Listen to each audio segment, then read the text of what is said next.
Bismillahirrahmanirrahim. Assalamualaikum warahmatullahi wabarakatuh. Perkenalkan, nama saya Galang Maulana, mahasiswa UIN Syarif Hidayatullah Jakarta, Fakultas Adab dan Humaniora, jurusan Tarjamah.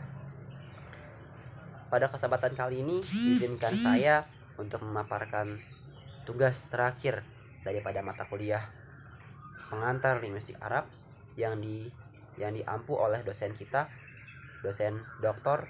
Muhammad Syarif Hidayatullah MHum.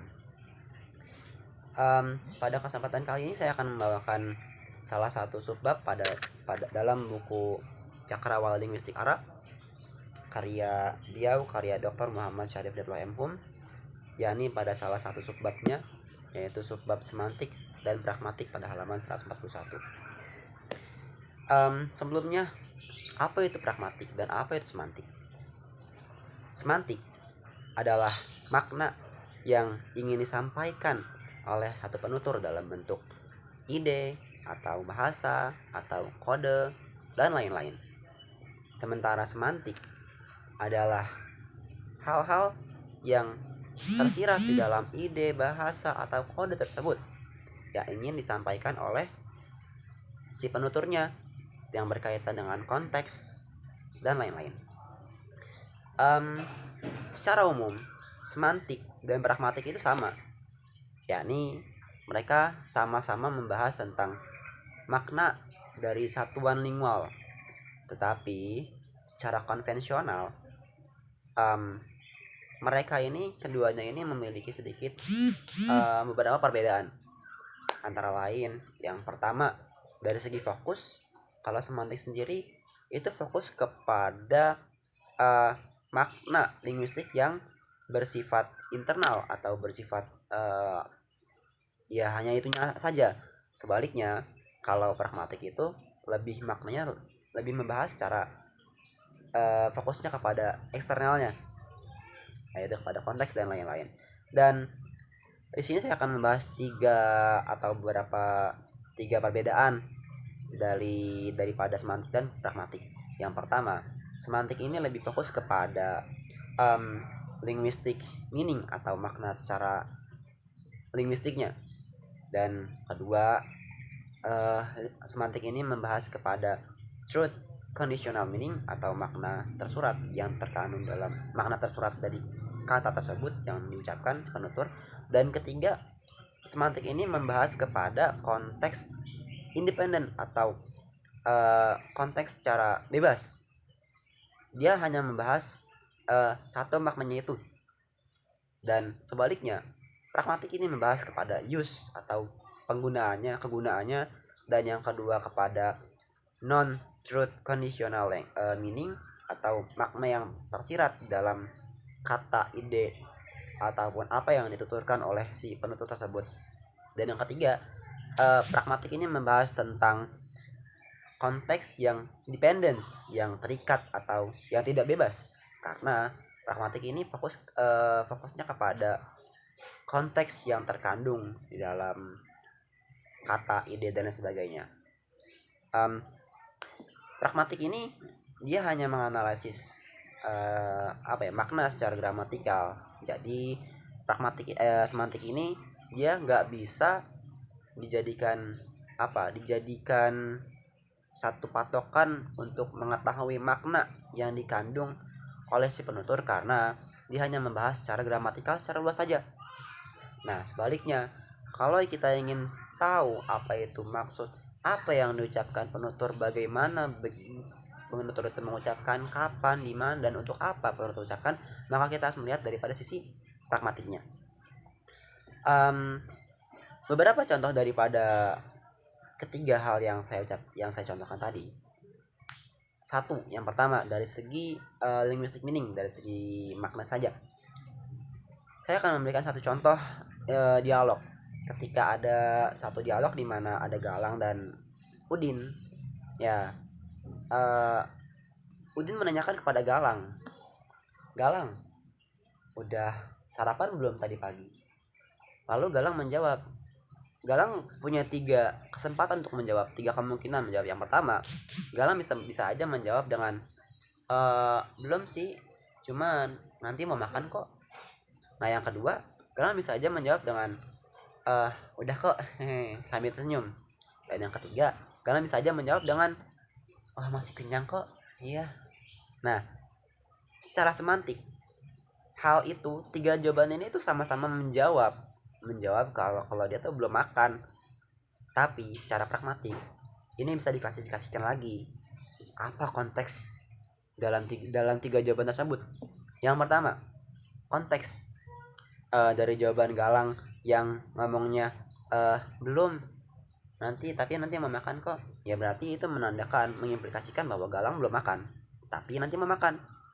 Nah yang kedua, ketika Galang menjawab udah kok, hehe.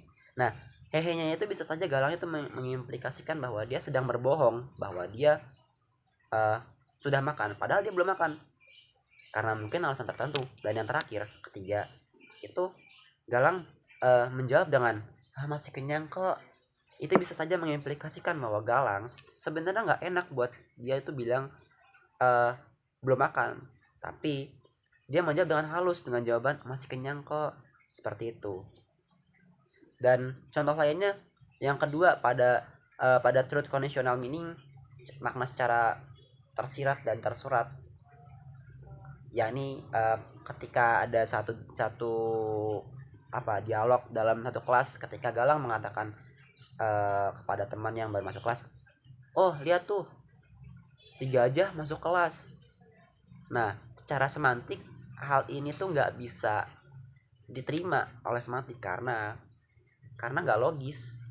Gajah yang sebesar itu masuk kepada kelas yang pintunya kecil, maka dari semantik itu tidak diterima. Tapi secara pragmatik, kalau kita lihat secara pragmatik, yang dimaksud Galang, gajah ini adalah salah satu mahasiswa yang memiliki badan besar, yang berawakan besar. Jadi diilustrasikan kepada gajah seperti itu. Dan contoh yang terakhir adalah ketika konteks independen atau independen dan dependence-nya satu kata, satu makna. Ketika ada satu perbincangan antara orang tua Galang dan Galang. Ketika orang tua Galang menanya, Galang, kemarin hasil UAS Pak Syarif nilainya berapa? Dan ketika Galang menjawab 50. Nah, ketika orang tuanya Galang menjawab dengan kalimat, oh bagus, lain kali lebih seringin lagi ya main HP-nya, nggak usah belajar. Nah secara semantik, hal itu menunjukkan bahwa orang tua Galang menyuruh kepada Galang untuk main HP terus dan gak usah belajar. Tapi coba kalau kita ngeliat ke konteks, hal itu dari segi pragmatik mengimplikasikan bahwa orang tua Galang sebenarnya melarang Galang untuk main HP lebih sering-sering dan untuk lebih sering-sering belajar, membaca buku dan lain-lain. Dan contoh lagi adalah ketika Pak Syarif pernah bilang di kelas kita, Pak izin ke belakang ya. Oh iya silahkan, tapi di jalannya ke depan. Nah secara semantik itu tidak terima karena ke belakangnya ke belakang, tapi secara pragmatik ke belakang itu tuh maksudnya dia mengimplikasikan bahwa ke belakang itu dia pengen pergi ke kamar kecil atau kamar mandi, seperti itu. Jadi bukan ke belakang secara makna. Makanya beberapa keadaan ketika semantik digunakan dalam kalimat atau satu dialog, maka bisa disebut hal itu adalah kesalahan dengan sengaja. Sebaliknya, ketika kita menemukan kesalahan dalam pragmatik, berarti ada kesalahan maksim dalam penuturannya, atau maksim itu prinsip kerjasama demi lancarnya kelangsungan berkomunikasi, seperti cara, kualitas, relevansi dan lain-lain. Dan contoh terakhir, ketika ada teman Galang yang nanya kepada Galang, lu kemarin habis dari pik ya? Wah, lu minum ya? Nah secara semantik minum ini kan artinya apa? Minum berarti kan melakukan minum berkali-kali, minum yang banyak. Tapi secara pragmatik minum-minum ini itu merujuk kepada alkohol. Berarti hal ini mengimplikasikan bahwa teman Galang itu berbicara maksudnya seperti ini. Galang, wah lu kemarin kepik ya, wah berarti lu minum alkohol ya, seperti itu kurang lebih. Dan dalam Al-Quran pun ada seperti halnya ketika kita mencontohkan dalam Al-Quran surat ayat pertama yang turun dari Al-Quran, yang turun di Al-Quran pada surat Al-Alaq.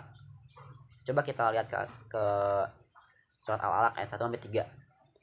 Di situ berbunyi, Iqra bismi rabbikal ladzi khalaq, khalaqal insana min 'alaq, Iqra wa rabbukal akram. Yang pertama, Iqra, bacalah wahai Muhammad, bismi rabbikal ladzi khalaq, dengan nama Tuhanmu yang maha mencipta. Sedangkan ketika kita telah lagi, ketika kita lihat pada asbabun nuzulnya, bahwa Nabi Muhammad tuh umyun, Nabi Muhammad nggak bisa membaca. Tapi di sini ada pragmatik bahwa malaikat Jibril, yang dimaksud malaikat Jibril adalah bukan suruh membaca, tapi ikutilah nih, ikutin, baca, Iqra bismi rabbikal ladzi khalaq, ngikutin apa yang diucapkan malaikat Jibril. Nah, terus yang ketika ayat ketiga diucapin lagi, Iqra wa rabbukal akram. Nah, di situ maksudnya emang secara bahasa unsur baca, tapi maksudnya kan secara semantik, Iqra wa rabbukal akram, bacalah dan Tuhanmu lagi maha pemurah. Tapi secara pragmatik, hal itu mengimplikasikan bahwa Allah menunjukkan bahwa kepada manusia untuk mencapai iman dan Islam dan apapun hal yang baik, untuk mendapatkan pengetahuan, maka harus dibutuhkan namanya membaca berkali-kali, minimal 2 kali. Itu makanya Iqra-nya diulang lagi di ayat ketiga. Ya, mungkin cukup sekian penjelasan dari saya. Assalamualaikum warahmatullahi wabarakatuh.